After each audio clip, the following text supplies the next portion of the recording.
And Boston's Copley Square, crews are cleaning up the crime scene. In a week of the shock, fear, and sadness we saw in the coverage of the Boston Marathon bombings, there was at least one thing to smile about. What did you do, Jess? Zooey Deschanel, star of the Fox sitcom New Girl, found herself caught up in the bombing story in an amusing way. A TV viewer in Texas tweeted this photo of a local newscast about the bombing. The closed captioning apparently misidentifies the famous hipster sweetheart as one of the bombing suspects. Has to be one of the biggest blunders that I can remember in a long time. Zooey Deschanel took being named a terrorism suspect in stride. She tweeted, quote, "Whoa, epic closed captioning fail." She obviously understood that it was an error. Fortunately, other celebrities have become part of the Boston Marathon bombing story in more uplifting ways. Everyone's buzzing about this picture of Bradley Cooper, along with New England Patriot Julian Edelman, paying a hospital visit to a runner who lost both legs in the bombing. I thought it was just such a classy move. It's just part of just this entire outpouring of love that the city has felt.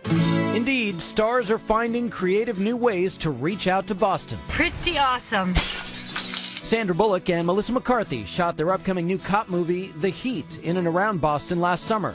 They tell Showbiz Tonight they want to hold a special advanced screening of their movie for the cops and FBI agents who've done so much for the city over the last few days. I think it's a great idea. I mean, I think it's an amazing city that's going through, obviously, a really tough situation. I have a sweet spot for it now. It's been an amazing, tight-knit community before this happened, and it just bonded a community even more. This tragedy has touched so many people, so of course it would also touch celebrities, particularly those who have connections to Boston. It's been tough, hasn't it? Massachusetts native Amy Poehler posted an emotional video where she discussed the Boston bombing and the effect of all those horrible images it's given us. Everywhere we go, there's just some picture that's worse than the one before. With criminal charges filed today in the case and the city finally returning back to normal, it looks like Boston is getting a break from the madness of last week. Yes, the pain and the loss remain fresh, but so does the sentiment expressed today by celebrities and non-celebrities alike. I love you, Boston.